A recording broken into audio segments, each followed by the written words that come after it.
Bueno, como les estaba diciendo, primero quería darles las gracias por la invitación. Lo que yo le voy a presentar, o la presentación se titula Entomología forense, el uso de los insectos en ponerlo como presentación. Déjenme, porque creo que no se ve la pantalla completa. Ok, ahora sí. Entomología forense, el uso de los insectos en la investigación criminal. Esto es un tema que yo estuve trabajando.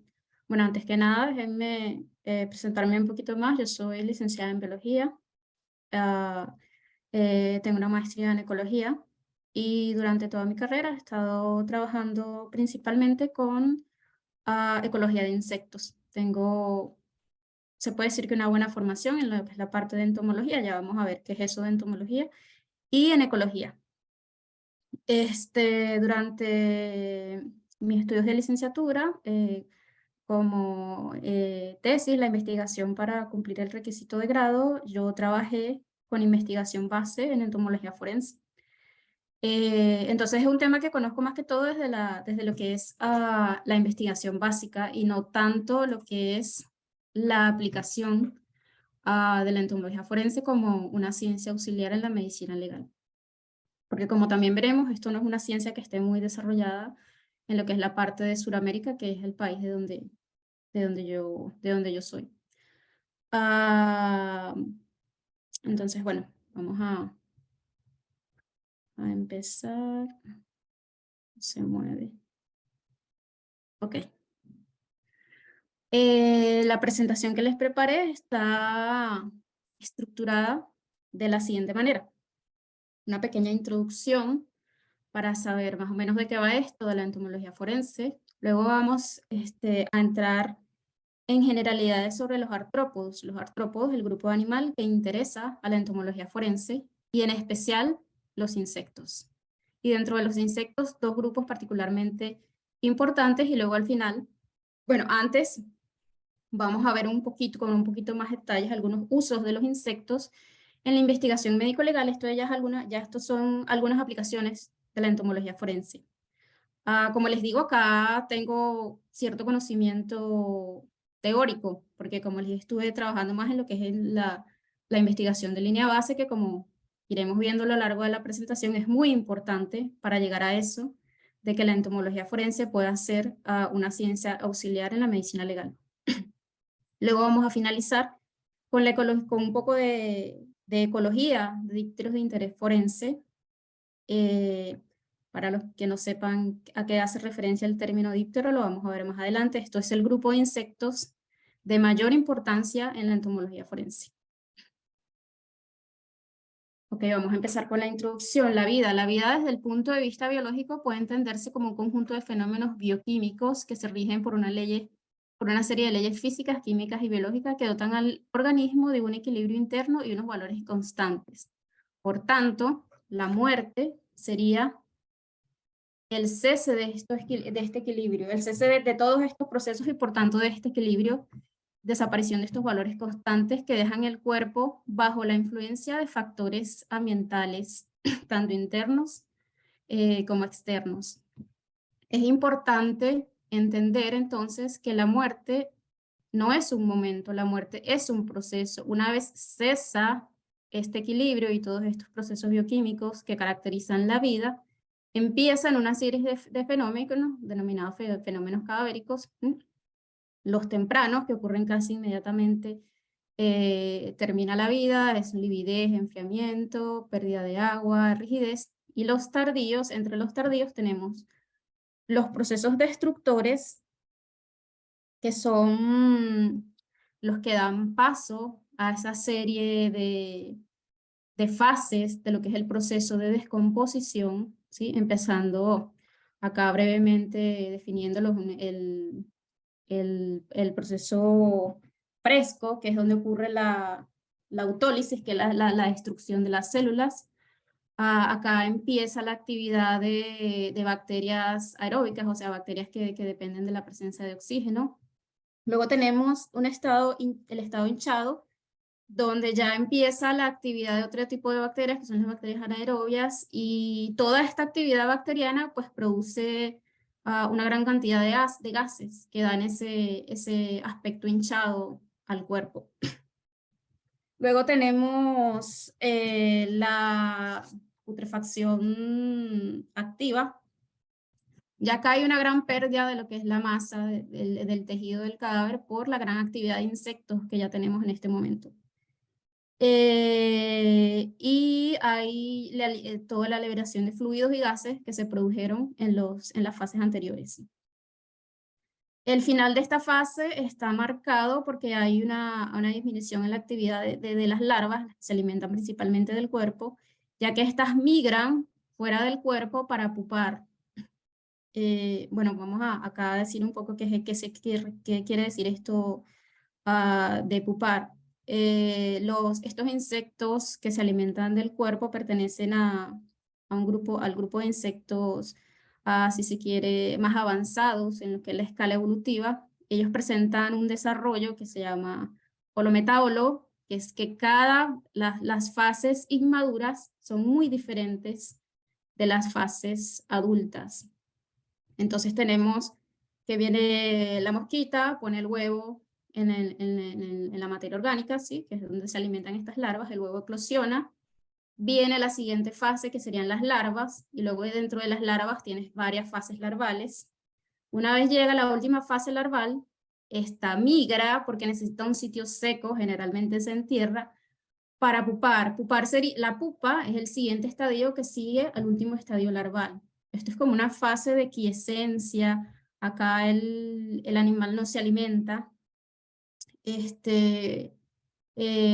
Como que se encierra dentro de una cubierta algo dura, y allí en esa etapa ocurren una serie de cambios morfológicos bastante eh, que llevan al desarrollo del adulto, que es sumamente diferente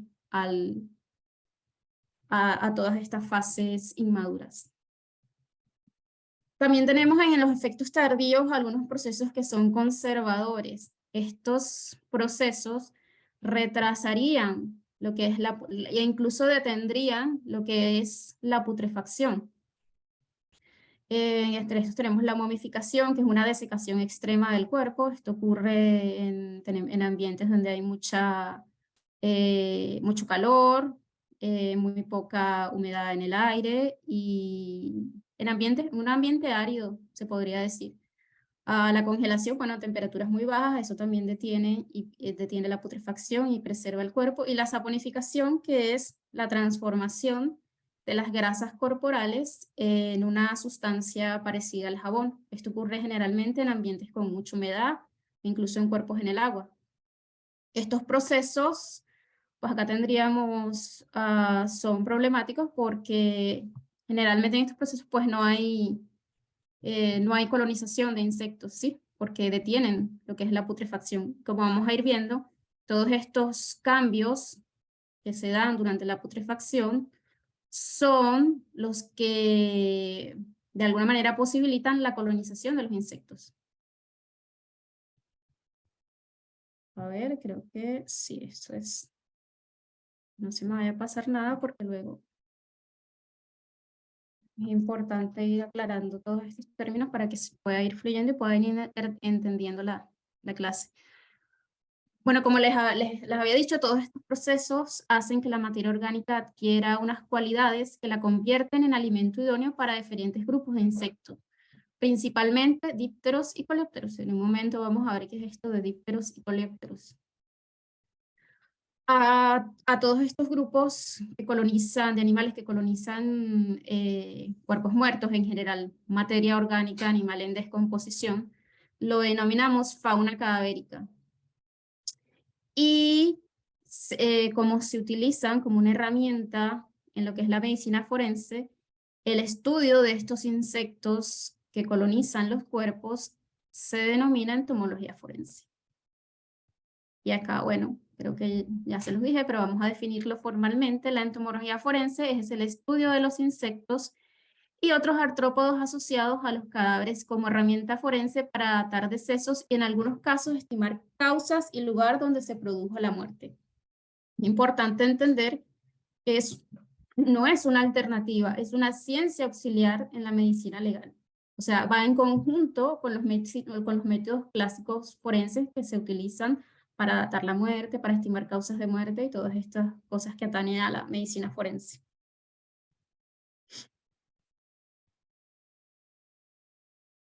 Algunas aplicaciones en el ámbito médico-legal, tenemos la determinación del intervalo post-mortem, lugar, época y circunstancias de la muerte. Los insectos pueden proveer información que son de utilidad para este tipo de cosas. Dentro de esto entra la entomotoxicología, ya vamos a ver más adelante un poquito de qué va la entomotoxicología, incluso maltrato infantil y negligencia de cuidado de personas dependientes. Estos dos últimos se pueden inferir generalmente cuando se determina que la colonización se ha dado pre-mortem, o sea, antes de que la persona muera.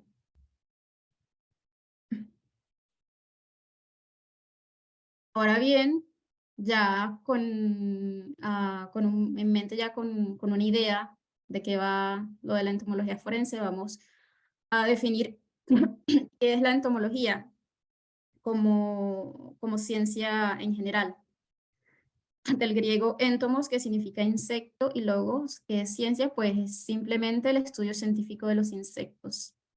Aunque con frecuencia la entomología incluye el estudio de otros artrópodos como arácnidos, crustáceos y miriápodos. Aunque dada la etimología de la palabra, esta extensión puede verse como técnicamente incorrecta, pero sea sobre todo arácnidos y miriápodos. Ahora, ¿qué es un artrópodo? Antes de definir qué es un artrópodo, creo que sería apropiado hablarles un poco de la clasificación. Los seres vivos se clasifican, o los científicos clasifican a los seres vivos en una clasificación que es jerárquica. Un nivel superior engloba varios niveles inferiores.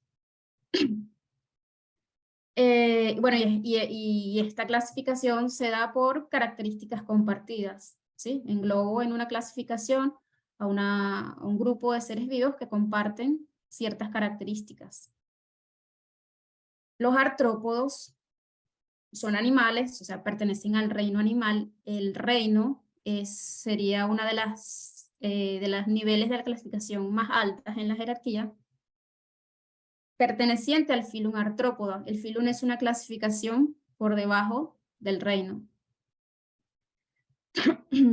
Y están caracterizados por que tienen, la primera, artrópodo significa como apéndices articulados. Esa es su principal característica. Tienen una serie de apéndices corporales que están articulados. Tienen el cuerpo es segmentado en algunos grupos más basales, como vamos a ver más ahorita. La segmentación se mantiene de alguna forma primitiva. Tienes un animal con un cuerpo con muchos segmentos y en cada segmento, ese sería el modelo del artrópodo primitivo, un animal con muchos segmentos y en cada segmento un apéndice que es articulado. Y bueno, en el curso de la evolución tenemos una tendencia de esos segmentos a agruparse en regiones, como veremos en el caso de los insectos y otros en regiones corporales bien definidas como cabeza, tórax y abdomen. Entonces, tres características principales de los artrópodos: apéndices articulados, cuerpo con segmentos, y el tercero, un exoesqueleto externo que es duro, que los protege de las condiciones externas. Este esqueleto tiene la particularidad que en todos los artrópodos está formado de la misma proteína quitina. Es un exoesqueleto quitinoso, bastante duro.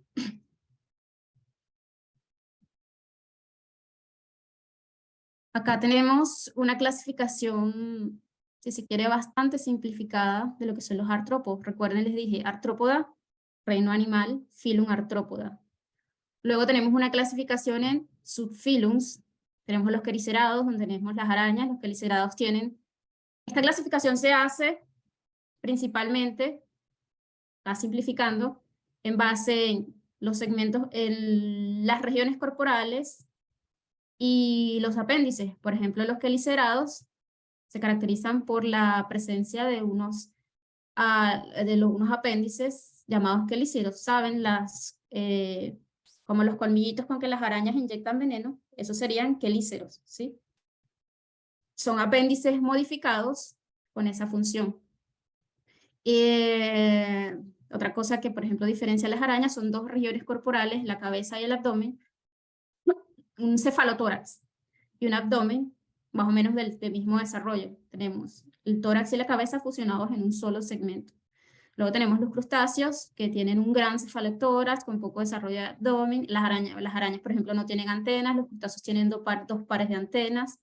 Los arácnidos tienen 4 pares de patas, los crustáceos también. Luego llegamos a los hexápodos, que son 6 patas, de allí viene el nombre. Y allí es donde entra el grupo que nos interesa, que son los insectos.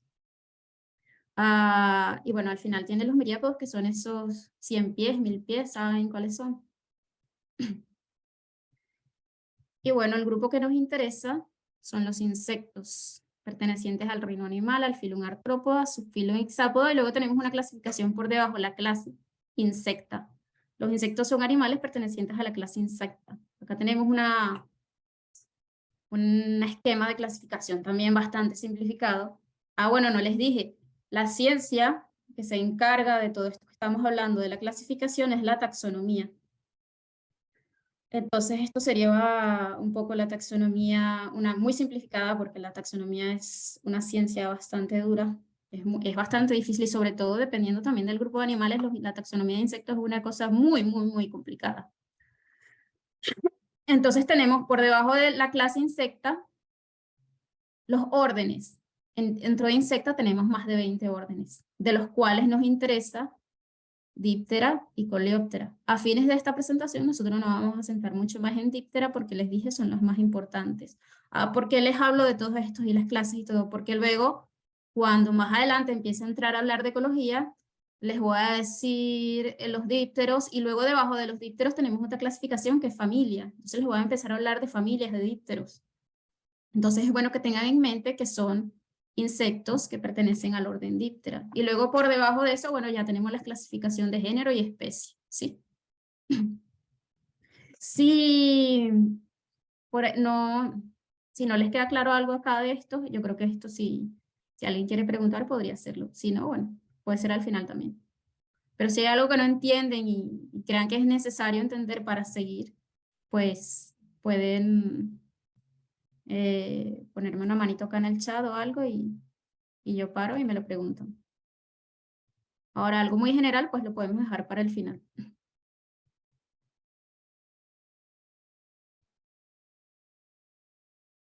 Ahora, con todo esto en mente, vamos a definir formalmente qué es un insecto. Según el diccionario, son clase de invertebrados. Ok. Sí, Eliseo. tenemos justamente una pregunta de Eliseo, así que Eliseo, te damos la palabra, adelante. Buenas tardes, Eliseo, de aquí. Buenas tardes. Esos insectos, simplemente para que usted continúe, para no interrumpirle, profesora. Esos insectos, ¿qué composición tienen? O sea, perdón, estamos hablando de insectos en general, de todo tipo de insectos, llámese alacrán, llámese, porque hay diferentes tipos de insectos. No, eso era lo que quería dejar claro aquí con esto de la clasificación, ¿sí? Bueno, pues ya Los continúe. Lo que pasa insectos es que no son artrópodos, ¿sí? Pero no todos los artrópodos son insectos. Eso, por ejemplo, los alacranes, ¿de qué me hablas? Están acá, en Arácnida. Acá Arácnida tienes alacranes, arañas, y ese tipo de artrópodos que se caracterizan por lo que te dije de los quelíceros, en el caso de las arañas, en el caso de los escorpiones, no, creo que están en lo que serían como las tenacitas, ¿sí? Entonces, que quede claro, insecto engloba solo a cierto grupo de artrópodos. Ya vimos que los artrópodos son animalitos, que es lo de los apéndices articulados, el cuerpo en segmentos y el exoesqueleto interno. Y ahí cae todo. Arácnidos, que son crustáceos, que son arañas y escorpiones. Luego tenemos los crustáceos, que son todos estos, ¿sí? Luego los hexápodos, que es donde caen los insectos, y los miriápodos, que son todo esto, que son todas estas cosas, 100 pies, 1000 pies y cosas afines. Entonces, los alacranes son artrópodos, o sea, son un grupo, si se quiere, vamos a llamarlo hermano de los insectos, pero no son insectos, ¿sí? Ya, no les dije acá, ya porque iba a entrar aquí, ¿qué diferencia a los insectos de los otros artrópodos? Y eso es donde vamos a entrar aquí, que es un insecto, ¿sí? Clase de invertebrados artrópodos que se caracterizan por poseer 6 patas, 2 pares de alas y un cuerpo dividido en 3 regiones más o menos diferenciadas, cabeza, tórax y abdomen. Entonces, en principio, vamos a ver que no es tan sencillo tampoco, pero en principio podríamos diferenciar a un insecto de otros artrópodos porque tienen 3 pares de patas, ¿sí? 2 pares de alas, y el cuerpo está dividido en 3 regiones bien diferenciadas, cabeza, tórax y abdomen. Y cada uno de estas regiones tiene apéndices especializados para ciertas funciones. En la cabeza tenemos las antenas, que son sensoriales, y el aparato bucal. Todo lo que conforma el aparato bucal también son apéndices especializados para alimentación. Luego tenemos el tórax, donde los apéndices conservan su función original, que es locomotora, las patas son para caminar. Tenemos las alas, que no son apéndices, fueron desarrolladas de otra manera, pero también están involucradas en la locomoción, eso está en el tórax. Y luego tenemos el abdomen, que prácticamente no tiene ningún apéndice, solo al final, algunos vestigios de apéndices que están involucrados en la actividad reproductiva. Entonces, ¿cómo puedo saber que estoy en presencia de un insecto y no de una araña? Bueno, las arañas solo tienen 2 regiones, el cefalotórax y el abdomen, 2 más o menos del mismo desarrollo. Tienen 4 pares de patas, no tienen antenas. Entonces, no podemos mezclar las arañas con los insectos, ¿sí? Ya vamos entendiendo cómo va esto de la clasificación. Que no lo podemos mezclar con un miriápodo. Los miriápodos, que son los milpies y todas estas cosas, son animales que tienen muchos segmentos y en cada segmento tiene un apéndice caminador. Entonces ya vamos viendo cómo son diferentes, ¿sí? Ahora lo que les estaba diciendo que en principio lo podemos identificar así, a la mayoría los podemos identificar así, pues esto se puede, si se quiere, decir que es algo impreciso, porque cuando vamos a estudiar a más profundidad lo que es la clasificación, la taxonomía de los insectos, vemos que hay insectos que no tienen alas, insectos adultos que no tienen alas. Se perdieron secundariamente en el curso de la evolución y son adultos que no tienen alas. De hecho, hay moscas, unas moscas parásitas, ahorita no recuerdo el nombre de la familia, pero son unas cosas muy raras. Si no las observas con detenimiento, no te das cuenta que es una mosca. Porque no tienen alas, tienen unas patas todas robustas, o sea, son bien diferentes a lo que uno conoce como que es una mosca, pero son moscas. Entonces, de acuerdo acá a este señor, él dice que un insecto es un artrópodo que en algún momento de su vida tiene 6 patas.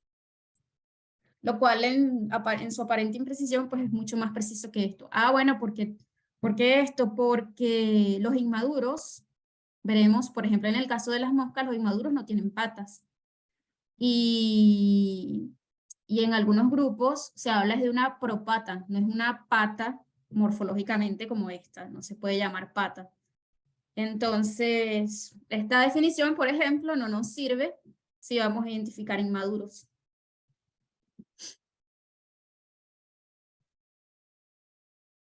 Ahora, ya teniendo un poquito más claro lo que es un insecto, lo que es la entomología, un poco en mente ya esa clasificación, vamos a entrar un poco en lo que es los usos de los insectos en la medicina legal. Un poquito con más detalle de lo que vimos al principio. ¿Cómo se determina el tiempo transcurrido desde la muerte? Además de los métodos clásicos de las ciencias forenses. Pues dependerá del tipo de cadáver. Hay casos que el cuerpo se halla en condiciones pues, que incluso no permite la estimación de la data de la muerte por los métodos clásicos, pero es posible hacerlo solo estudiando los insectos, o sea, una persona va, las que van allá al levantamiento de la información en el cadáver, recoge los insectos y se los lleva al entomólogo forense, y solo con eso el entomólogo forense puede datar la muerte. No, no es posible. Y esto lo vamos a ir viendo a lo largo de la presentación. El entomólogo forense no solo necesita la muestra de los insectos, necesita ver el cadáver, necesita una buena muestra de la fauna cadavérica de ese cadáver en el momento que se encuentra. ¿Y por qué? Bueno, porque vamos a ir viendo que la colonización y el ensamble de insectos que coloniza cierto cuerpo depende de una serie de factores. Y de una serie de factores, no solo ambientales, sino propio de cada fase, de cada una de esas fases que hablamos brevemente al principio de la descomposición. Les adelanto que cada fase tiene su fauna característica, y es que los insectos reconocen y van al olor propio de cada estadio cadavérico.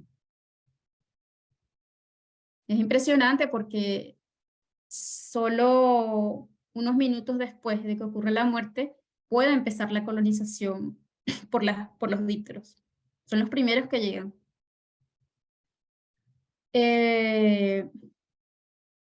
Bueno, ampliando un poquito más esto que habíamos dicho.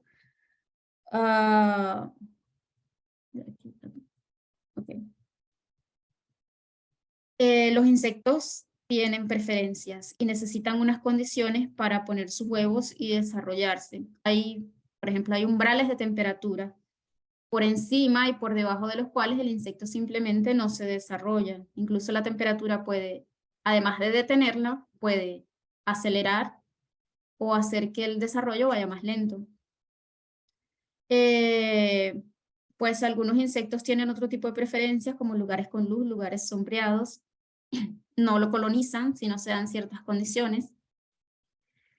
Y bueno, todo esto puede propiciar que un cadáver no sea colonizado, no tenga ningún tipo de fauna, o que sea colonizado por un tipo de diferentes insectos a los que eran de esperar para el lugar donde fue hallado. O sea, estas diferencias no solo se dan por la región geográfica, sino por las condiciones particulares que pueda tener el cadáver en el sitio donde se encuentre.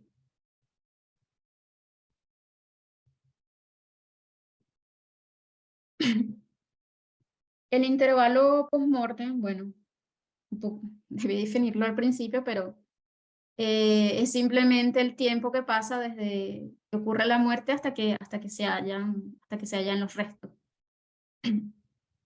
Puede darse, pues ese descubrimiento puede darse en cualquiera de los estados que habíamos hablado, ¿sí? Y cada estado pues tendrá su fauna asociada, y a partir de esto pues se puede hacer una estimación del intervalo post-mortem. Sépase que no es un número particular, sino que se hace una estimación por intervalo. O sea, este es el intervalo donde es más probable que esté la verdadera, el verdadero tiempo que ocurrió desde la muerte. Por eso es intervalo.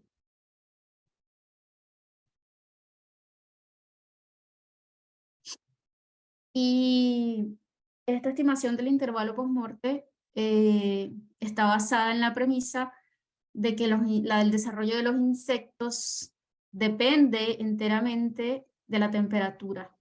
Son animales de sangre fría, entonces su desarrollo, su metabolismo está grandemente influenciado por la temperatura ambiental. Y bueno, basado en la velocidad con que crecen bajo ciertas condiciones, pues a partir de eso se puede hacer una estimación del tiempo de la muerte.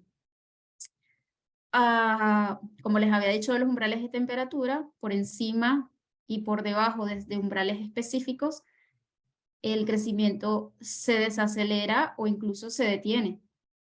Pero dentro de estos umbrales, sí, en ese intervalo que está dentro de esos umbrales, se sabe que la temperatura tiene, que el crecimiento de los insectos tiene una relación lineal con la temperatura.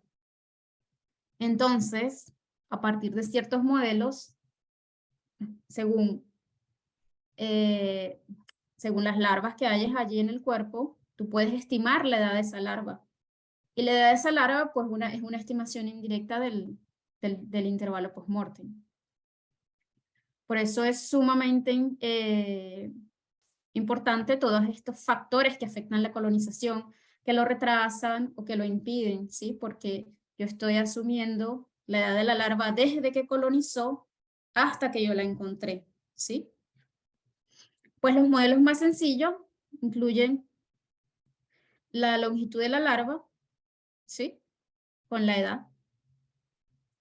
Y entonces acá una extrapolación, según la longitud yo puedo conocer la edad de la larva o el peso, tomando en cuenta, por supuesto, el efecto de la temperatura. Esto se da bajo ciertas condiciones de temperatura y todas estas cosas se van estudiando en el laboratorio, ¿sí? Se crían los insectos en el laboratorio y se van haciendo estas pruebas con muchas condiciones de temperatura.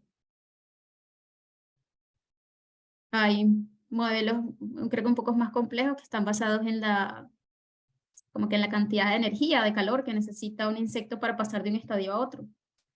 Y esas son cosas que están tabuladas en los sitios, en los países donde hay más auge, más uso de lo que es la entomología forense como mención auxiliar, pues estas cosas están estudiadas, están tabuladas. Y bueno, que cada una de estas cosas no solo va a depender de las condiciones, sino que también de la especie. Cada especie pues tendrá sus parámetros específicos. Dos especies diferentes pueden tener tasas de desarrollo diferentes a la misma temperatura, por ejemplo.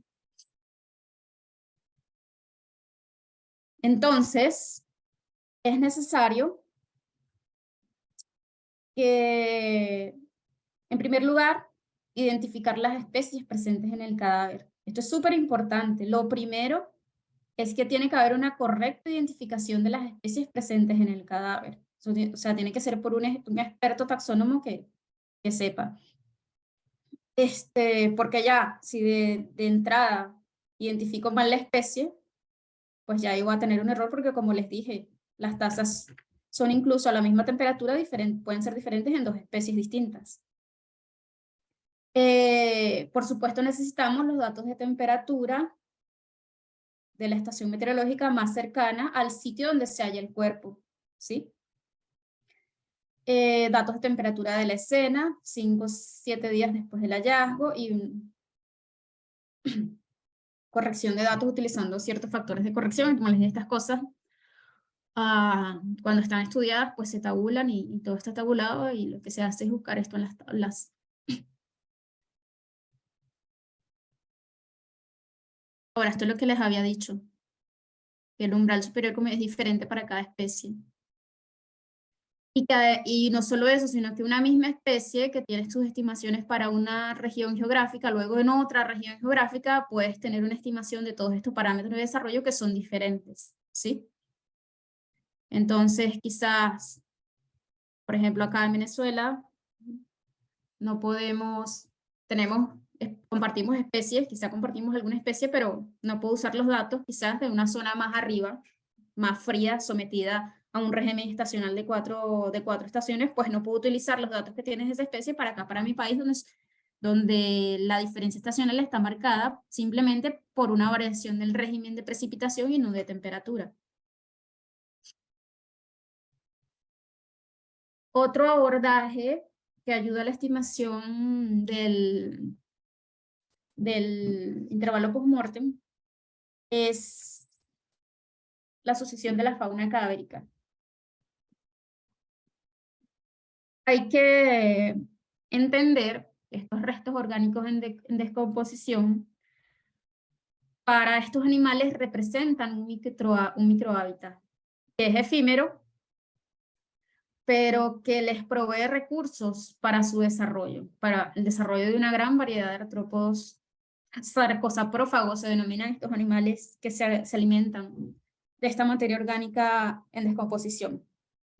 Sin embargo, estos no llegan aleatoriamente al sustrato, a este sustrato en rápido cambio que representa el cuerpo en descomposición, sino que se suceden unas especies a otras.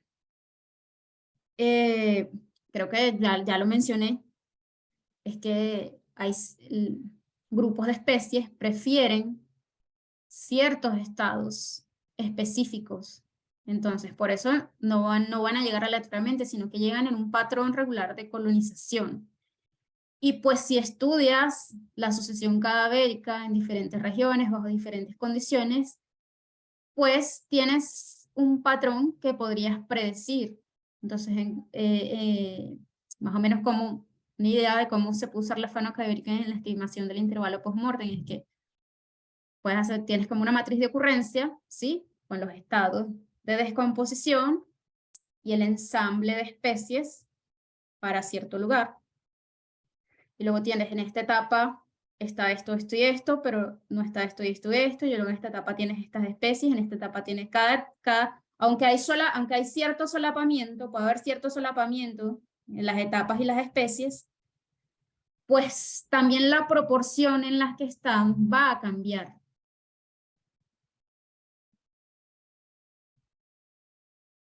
Ok.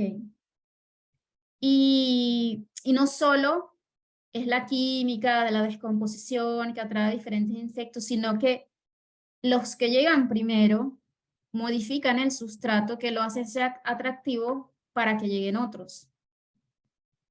Lo vamos a ver un poco aquí en lo que es la fauna cadavérica. Los primeros que llegan son los que se alimentan del cuerpo. Estos que se alimentan directamente del cuerpo son llamados necrófagos. Estos nombrecitos se puede decir que son grupos funcionales. Y básicamente en lo que hacen en el cuerpo, de qué se alimentan en el sustrato. Entonces tienes los necrófagos. Dentro de los necrófagos tenemos principalmente moscas y puede ser algunos coleópteros. Estas son fíjate aquí, estas son unas larvitas de mosca, de díptero. Fíjense que no tienen patitas, así son las larvas de díptero si no las han visto antes. Y estas son de escarabajo. Luego tienes los necrófilos. Los necrófilos no se alimentan del cuerpo. Los necrófilos se alimentan de ese primer grupo que coloniza el cuerpo. Son principalmente depredadores y parásitos. El recurso de estos son los otros insectos. Entonces, para que lleguen estos, debe existir primero esa colonización, pues el recurso de estos segundos son esos primeros que llegan. Son depredadores y parásitos. Dentro tenemos principalmente coleópteros y avispas. Coleópteros son los escarabajos y las avispas. Pues los accidentales, que realmente no tienen ninguna asociación con el cuerpo, simplemente están allí accidentalmente, por azar, iban pasando por allí, cayeron y de repente, cuando estás colectando, los encuentras. Son especies accidentales.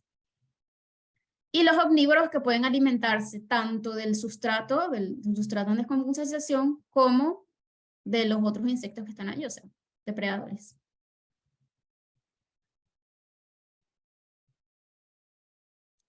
Bueno, y en el caso de los que llegan tardíamente, cuando ya no queda tejido blando, si el cuerpo está más seco, pues esos necesitan de toda esta actividad de los primeros para que luego lleguen ellos, porque ellos sí tienen una preferencia por ese estadio tardío de colonización. A ver acá. Bueno, acá lo que les quería ilustrar con esto es que otra vez la importancia de la investigación de línea base, porque no, en esta sucesión, pues los primeros que llegan los colonizadores y luego lo que viene después no es necesariamente igual, dependiendo de la región geográfica. Fíjense aquí estas especies que tenemos aquí, fíjense que todas son mosquitas metálicas, todas pertenecen a la misma familia. La familia se llama Califoridae, es una familia de dípteros. Ya con esto les estoy más o menos adelantando lo que vamos a ver luego, que son los dípteros. Pero fíjense que dependiendo de la región, de la zona geográfica, estos son colonizadores primarios, es decir, los primeros que llegan. Tenemos aquí que, por ejemplo, en Hawái, un sitio con un clima más o menos tropical, se han hecho estudios y los primeros que llegan son Lucilia cuprina y Crisomia megacéfala. Pero luego tienes que en Carolina del Sur, el primero que llega es Colombia macellaria, pero entonces tienes en Tennessee que llegan estas otras dos, esta especie de Lucilia y Forbia regina. Entonces fíjense, todos son califóridos, pero la especie que llega es diferente. Y esta secuencia de colonización no solo depende de la región geográfica. Otros factores importantes, pues ir por ejemplo en cuerpos enterrados o cadáveres arrojados en cuerpos de agua. Ya hemos visto que el agua es un factor, o el exceso de humedad es un factor que puede retrasar o incluso detener el proceso de putrefacción. Esto es un campo interesante y quizá poco explorado porque en un cuerpo arrojado al agua no vas a tener esa fauna terrestre que normalmente coloniza los cuerpos en tierra. Pero también hay una serie de insectos acuáticos que no son saprófagos obligados, como lo son las moscas. Las moscas necesitan esa materia orgánica en descomposición para el desarrollo de sus inmaduros. Los que están en el agua, la fauna que caracteriza la fauna de insectos característica de los cuerpos de agua, pues no es saprófaga obligada. Pero bueno, de repente un cuerpo allí, pues representa una abundancia temporal de recursos que se puede usar. Pero parece que no hay mucha investigación respecto al papel de los insectos acuáticos en la descomposición de insectos en el agua. Bueno, en el caso de los cuerpos enterrados, por ejemplo, acá tenemos este experimento con cerdos. Verán que en estos estudios de línea base para entomología forense se usan muchos cerdos. Y es porque todo lo que son las fases de descomposición y eso son muy parecidas a las del ser humano.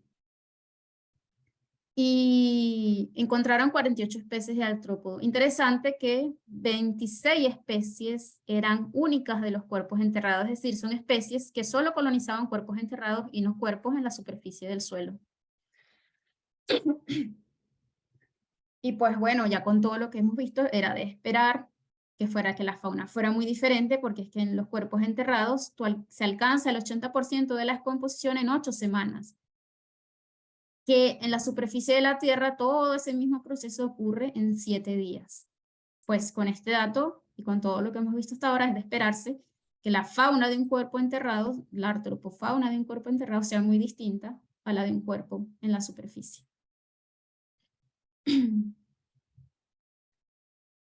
Ok, acá. Bueno, lo que también quería ejemplificarles con esto es que aunque las especies involucradas varían, y sí que varían, invariablemente hay una serie de grandes grupos que colonizan primero. Y estos son moscas de la familia Califoridae, Sarcophagidae y Musidae. Son las más importantes por tamaño, número y distribución. Son moscas con una amplia distribución, una distribución cosmopolita. Puedes encontrar especies de estas familias en todo el mundo. Colonizan en gran número los cuerpos. Y bueno, son moscas en general grandes. Y a estas les suelen suceder los coleópteros de la familia Sylphidae. Habíamos visto en una diapositiva que los coleópteros los escarabajos de la familia Sylphidae son depredadores, entonces tiene sentido que les sigan a estas y ellos van a aprovechar como recursos estas larvas que están allí primero. Y los derméstidos son característicos de las fases tardías, ya cuando lo que es tejido seco, huesos, cartílago, ya la fase esquelética. No sé si saben que, por ejemplo, estos escarabajitos los usan en los museos para limpiar toda la osamenta de algún ejemplar que van a montar. Entonces estos escarabajitos, pues sí, son típicos de esas fases tardías, cuando ya no queda casi tejido blando, ya queda hueso.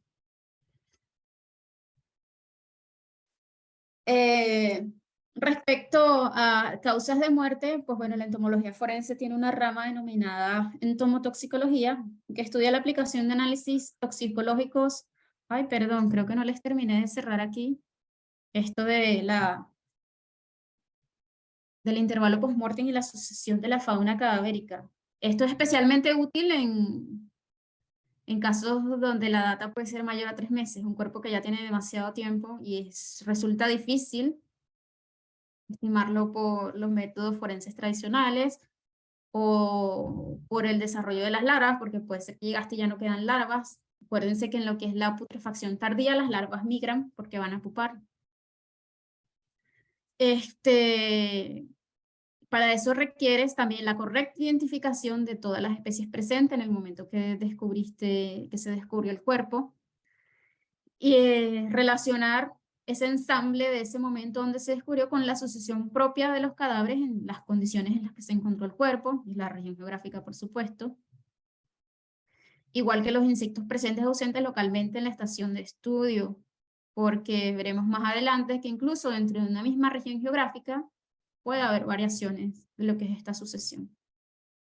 Porque como les dije, a veces la especie tiene una amplia distribución, igual que como que les dije en la superposición de las fases. Pero aunque tiene una amplia distribución, a lo mejor en un sitio la proporción con respecto a las otras es diferente, ¿sí? Es más abundante en un sitio que en otra. Estos datos también son de utilidad.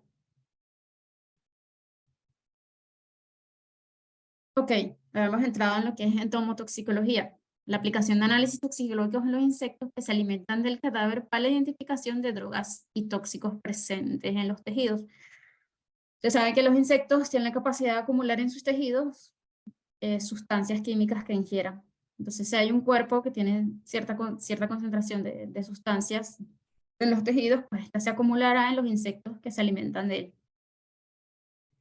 Además de esto, la entomotoxicología también estudia los efectos que causan estas sustancias en el desarrollo de los insectos de cara al establecimiento del intervalo post-mortem. Si la estimación del intervalo post-mortem depende de la edad del insecto, del desarrollo del insecto, entonces es importante, como habíamos visto, estudiar cualquier factor que afecte esas tasas de desarrollo.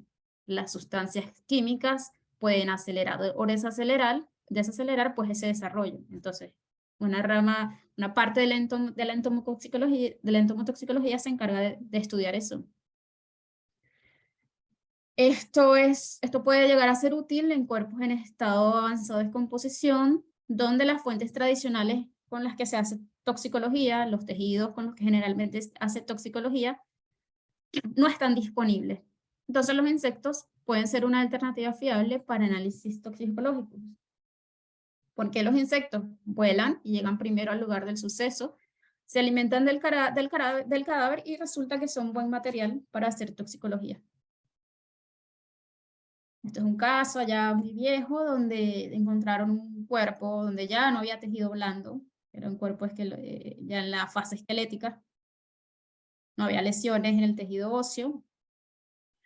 Y cuando llegaron, bueno, ya en esa fase, como habíamos dicho, lo que puedes encontrar allí son escarabajos derméstidos de esa fase final. Y bueno,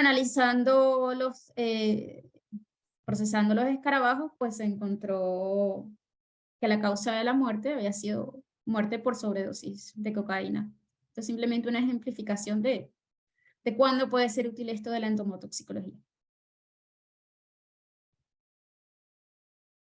Ahora ya, sí, entrando en la última parte, les dije que vamos a hablar un poco de la ecología de dípteros de interés forense.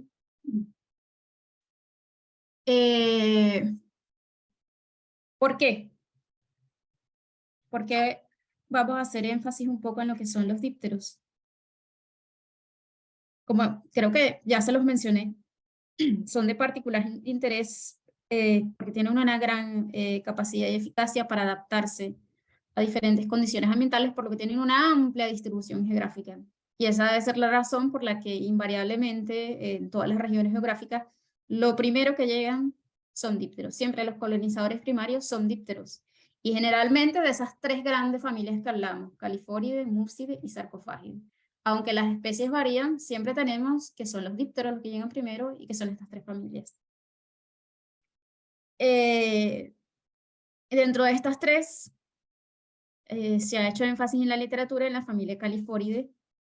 Se habla de que son el grupo más importante desde el punto de vista de la investigación médico-legal.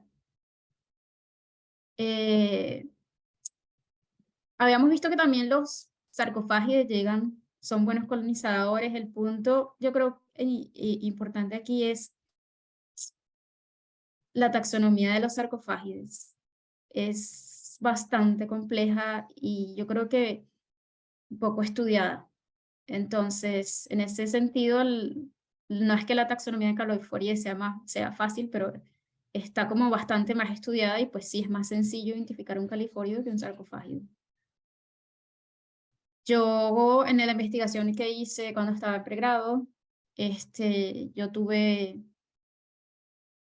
una gran abundancia de moscas de la familia Sarcophagidae y los inmaduros no los pude identificar, no hubo manera. O sea, en general en Diptera, de hecho, o sea, ellos recogen las larvas, las llevan al laboratorio y tienen que criarlas para que lleguen al estadio adulto para identificarlas, porque es mucho más difícil identificar a nivel de larvas. O sea, son pocas las estructuras que proveen para hacer esta identificación. En California es un poco más fácil, se puede llegar, pero lo que es la parte de los sarcofagios es bastante difícil. O sea, no, prácticamente, en aquel momento cuando yo trabajé, pues no había manera. Ahora bien, vamos a definir formalmente qué es un díptero, pero creo que ya se los he venido diciendo, ya van a tener una idea que los dípteros son las moscas y los mosquitos, solo que para nosotros aquí nos interesan más las moscas. Moscas y mosquitos componen lo que sería el orden Diptera, un orden de insectos. Ahora, ¿cómo se caracterizan los dípteros? Bueno, tienen esas 3 regiones características de los insectos: cabeza, tórax y abdomen, sus 3 pares de patas. A diferencia de muchos otros insectos, los dípteros no tienen 2 pares de alas, tienen 1. Los que tienen alas, porque les había mencionado que hay unos dípteros que no tienen alas, pero los que tienen alas tienen 1 solo, las anteriores. Las posteriores se han modificado en unos pequeños órganos de equilibrio que se llaman halterios. Esta estructurita que tienes aquí. Otra cosa característica de los dípteros es su antena. Por eso también es parte de la clasificación de los dípteros. Tienen unos tipos de antenas bien particulares. Creo que las antenas de los dípteros no las comparten con otros insectos. En el caso de la mosquita, esto es una antena aristada, ¿sí? Tienes un segmento chiquitito, uno más grande, y los últimos segmentos están modificados acá en esta terminación como plumosa, que se llama arista. También hay otros tipos de antenas, pero son de los otros grupos que no son de nuestro interés ahora. Entonces, dípteros, la morfología de la antena, un solo par de alas, los halterios, básicamente, de manera muy general. Y antes de entrar a hablar un poco de los factores ecológicos importantes de los dípteros para la entomología forense, vamos a definir un poquito qué es ecología. La ecología es el estudio científico de las relaciones entre los organismos y su ambiente. El concepto ambiente incluye condiciones físicas y biológicas en las que vive un organismo. ¿Qué es esto? Físicas, pues temperatura, humedad, todas esas condiciones físicas a las que están sometidas los organismos en su ambiente. Y biológicas hace referencia a las relaciones que tiene con el resto de los organismos. Interacciones de los organismos con el mundo físico, los miembros de su misma especie y con otras especies. Entonces la ecología es una ciencia, si se quiere, multidisciplinar, ¿sí? Porque evalúa las respuestas del organismo a una serie de factores del ambiente físico, entonces hidrología, ciencias de la atmósfera, geología, y en la parte de la biología, comportamiento, bioquímica, fisiología, genética. Se solapa con muchas otras ciencias, tanto físicas como biológicas. Y dentro de la ecología tenemos algunos conceptos que son importantes, como lo que es una población. Una población es un grupo de individuos de la misma especie que coexisten en el espacio y en el tiempo. Mientras que una comunidad es un conjunto de poblaciones que viven e interactúan en un ambiente determinado. Importante, atributos de la comunidad, su estructura. Basada en la diversidad se divide en dos. Riqueza, que es simplemente cuántas especies hay. Y la equidad, qué tan equitativamente es la abundancia de estas especies, donde están, ¿sí?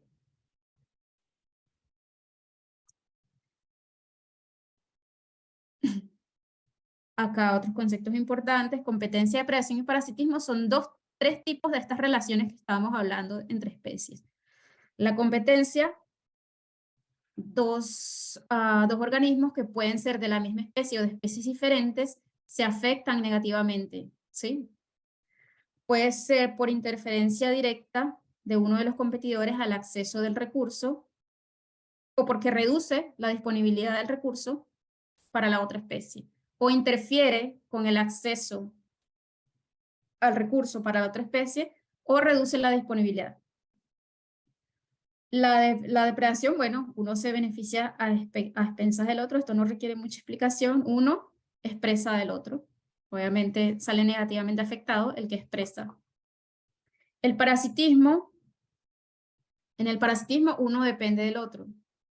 Se ha dicho que se ha relacionado con la depredación y que puede ser un tipo de depredación, pero es que el parásito no mata inmediatamente al huésped, porque lo necesita para su desarrollo. En algún momento el huésped morirá. Sí. La sucesión, pues bueno, creo que ya tenemos una idea con lo que hemos visto de la sucesión de la fauna cadavérica, que es, pero ahora la podemos definir formalmente porque ya sabemos qué es comunidad y a qué se refiere su estructura. Entonces la sucesión es la variación temporal en la estructura de la comunidad. Y el nicho ecológico es el intervalo de actividad de una especie a lo largo de cada dimensión del ambiente. Incluye tanto factores físicos como químicos, como temperatura, humedad, salinidad, concentración de oxígeno, factores biológicos como especies de las que son presas o especies que necesitan como presas o competidores. Entonces podemos imaginarnos el nicho como algo multidimensional, ¿sí? Como una fracción de un espacio multidimensional que ocupa cierta especie. Esa fracción toma en cuenta condiciones de temperatura. La especie solo se desarrolla de tal a tal temperatura. De salinidad, si son especies acuáticas, de tal a tal salinidad. Si está o no está presente tal especie porque es su presa o porque es su depredador o porque es o su huésped o porque es su parásito. Entonces eso es lo que es el nicho ecológico. Y todos estos conceptos son importantes porque serían los que también, además de todas esas cuestiones ambientales y geográficas que hemos hablado, lo que estructura la comunidad que coloniza los cadáveres. Entonces ya podemos ver que la fauna cadavérica en ese sustrato en descomposición es realmente una comunidad. Y bueno, ya esto habíamos hablado. Una comunidad compuesta por necrófagos, necrófilos, que son los más importantes, y los omnívoros. Ahora, ¿qué factores afectan la colonización de ícteros en cadáveres? Hemos hablado un poco en lo que hemos visto en la presentación de las diferencias geográficas y estacionales. Acá por ejemplo, acá tenemos, todas estas especies son colonizadores en climas tropicales, pero tenemos estas otras especies que son colonizadores en climas templados. Estos son sarcofágidos, estos son califóridos, esto es califóride y todos estos son califóridos.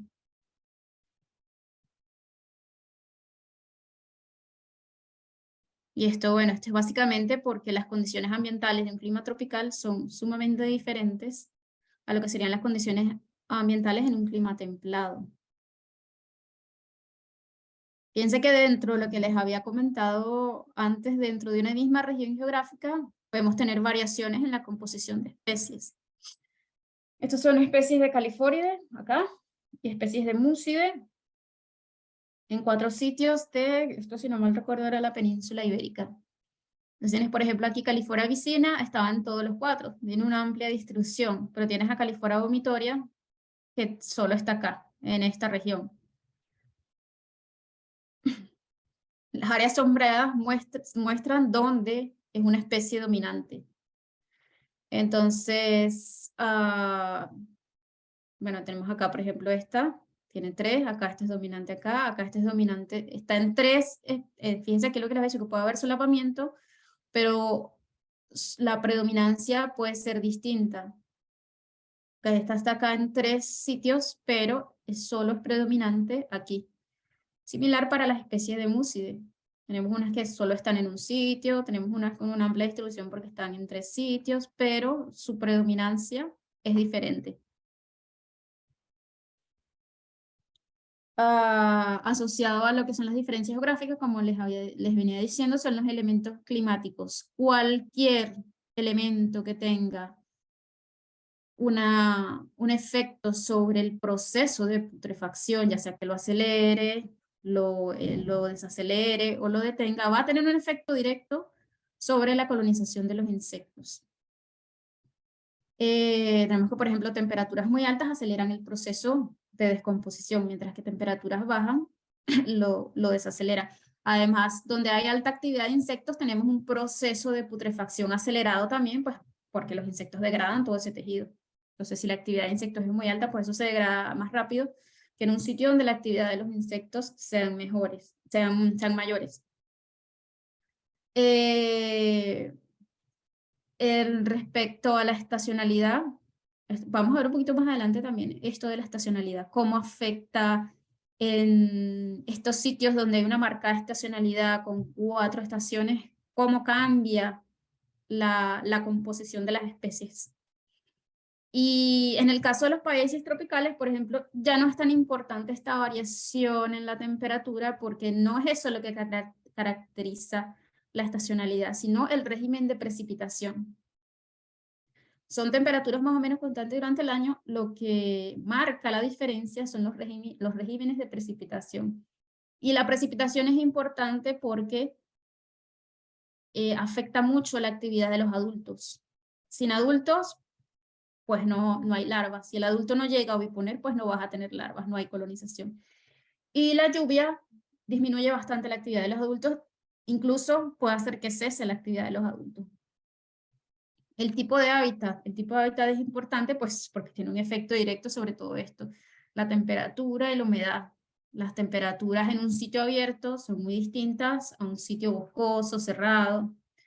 Y vamos a ver que hay especies que tienen preferencias por lugares sombreados, por lugares expuestos, por lugares urbanos o por lugares donde no hay mucha actividad del hombre. Esto lo vamos a ir viendo. Acá un poco lo que dice la literatura en referencia a las variaciones estacionales. Por ejemplo, tenemos acá que Crisomia megacéfala, Crisomia albicets desaparecen durante el invierno, mientras que Califolia vicina es una especie dominante en invierno. Es que se ha reportado que esta especie es resistente a bajas temperaturas y es una especie característica de hábitats fríos.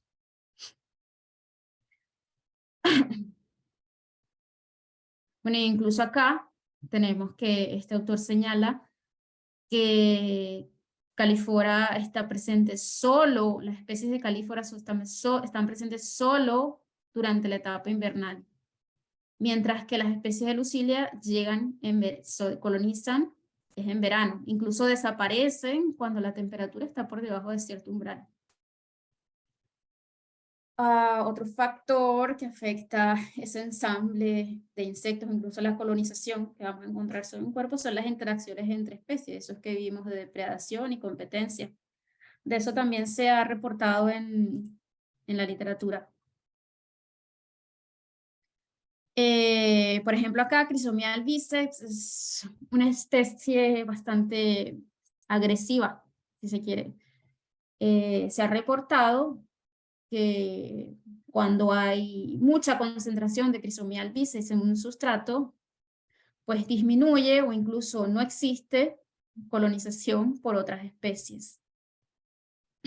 De hecho, experimentalmente se llegó a probar que esta especie de acá, creo, Macelaria, o no me acuerdo si era Leximia, bueno, una de estas dos, evade parches de sustrato que ya están colonizados por albices.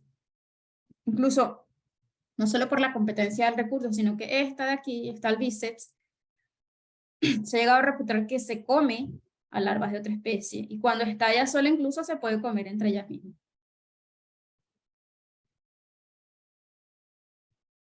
Esto yo también lo vi cuando estaba trabajando en este tipo de investigación, de donde estaba hasta el larvita, no, o había muy poco o no había nada de otra cosa.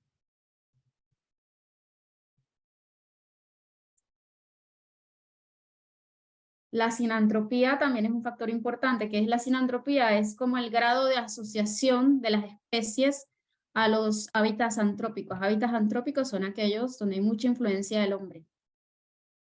Tenemos esta listita de especies, que es Cocleomia megacéfala, Trisomia megacéfala, Cocleomia macelaria, Albiceps, Eximia, Vicina y Sericata. Son especies con un alto índice de sinantropía, es decir, prefieren hábitats antrópicos, mientras que tenemos acá la Milucilia semidiáfana, un rechazo total por hábitats antrópicos. No las encuentras en sitios urbanos, sino en sitios más alejados. El tipo y el tamaño del sustrato en descomposición no solo afecta la preferencia de las especies. Por ejemplo, acá en estos experimentos se evidenció que esta especie prefería cadáveres de pollo, mientras que esta prefería sustratos de mayor tamaño. También a veces el tipo de sustrato afecta también las tasas de desarrollo. Acá un poco más de investigación para que veamos cómo son estas diferencias estacionales. Fíjense acá, estas son cada grafiquito, 4 especies diferentes de moscas, la familia Sarcophagidae. Los grises están en bosque y las blancas en un pastizal, pradera, perdón. Y fíjense, como aquí prácticamente esta y esta aquí no están en el bosque, esta tiene más o menos la misma, está en ambos. Y acá esta también, pero varía según la época del año, mientras que estas dos pues no están.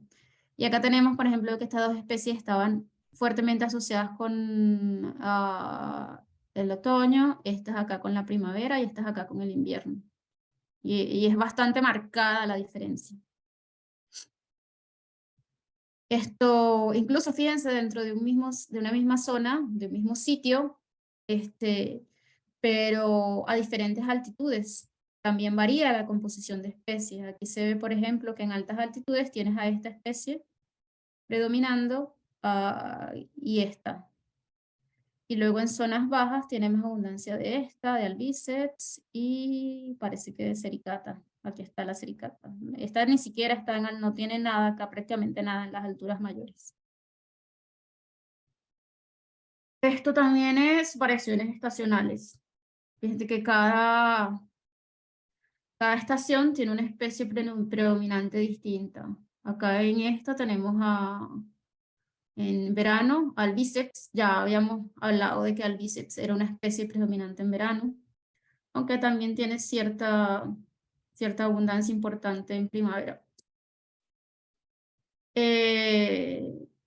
A ver acá, megacéfala, casi todas aquí en otoño, macelaria, casi todas acá en primavera. Y, ok, no veo aquí abajo por los controles. Bueno, y ya para cerrar, ¿qué quiere decir todo esto? Bueno, espero que les haya quedado claro que la entomología forense es una ciencia bastante útil en el ámbito de la medicina médico-legal, en el ámbito médico-legal. Sin embargo, es algo que no es aplicable si no se tienen todas estas bases sólidas de lo que es la investigación de línea base, estudios de ecología, biología, taxonomía de los insectos de interés forense. Todo bien documentado para cada región en específico. Es una ciencia con bastante auge en países europeos, Estados Unidos, Canadá, pero en la parte de Sudamérica sí hace falta mucho más. No quiere decir que en aquellos países no haga falta algo, pero sí ya es algo aplicable en la práctica, mientras que por aquí creo que falta mucho, aunque se puede encontrar en la literatura uno que otro caso donde se ha aplicado entomología forense en algún país suramericano. Y bueno, eso es pues, todo. Espero que les haya agradado. Muchísimas gracias, Abimel. En este momento, pues si alguien tiene alguna pregunta para hacer a nuestra profesora, pues adelante. Y tenemos a Maximina Müller, Abimel, así que le damos la palabra. Ok, Maximina, adelante, por favor.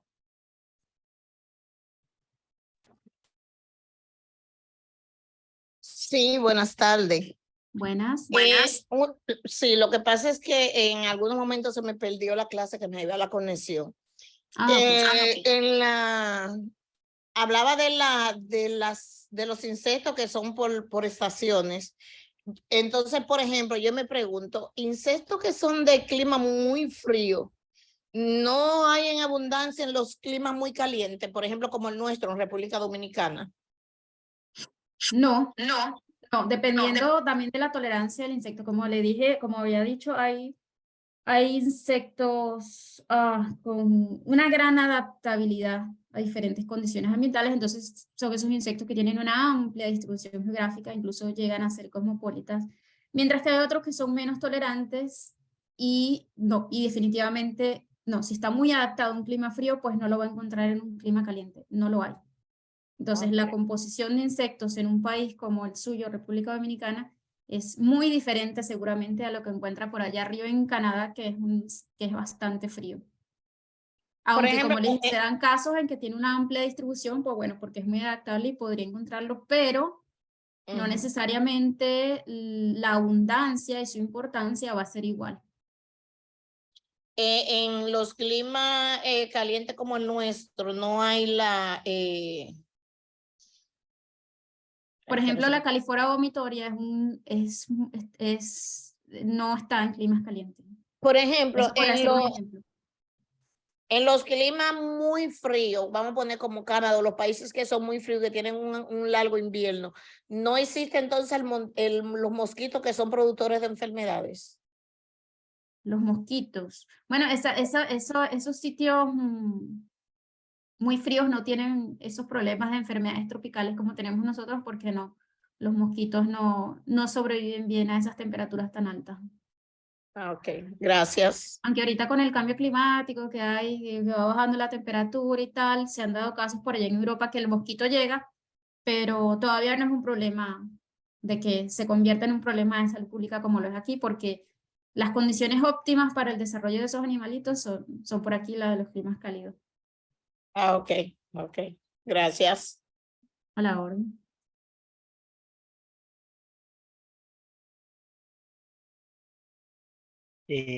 ¿Hay alguna otra pregunta por parte de los presentes?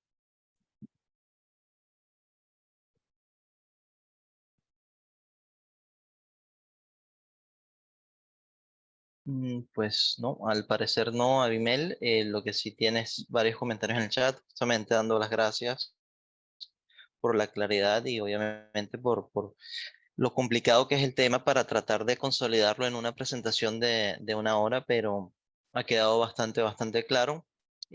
Agradecemos por parte de Ayu, obviamente, tu presencia y la participación el día de hoy. Y obviamente, pues gracias a todos los alumnos que estuvieron presentes en la clase. Así que, Abimel, esperemos tenerte con nosotros nuevamente. Y bueno, muchísimas gracias. Gracias, fue un Y placer. gracias Gracias a a todos. ustedes por la invitación. Buenas Chao. tardes a todos. Gracias.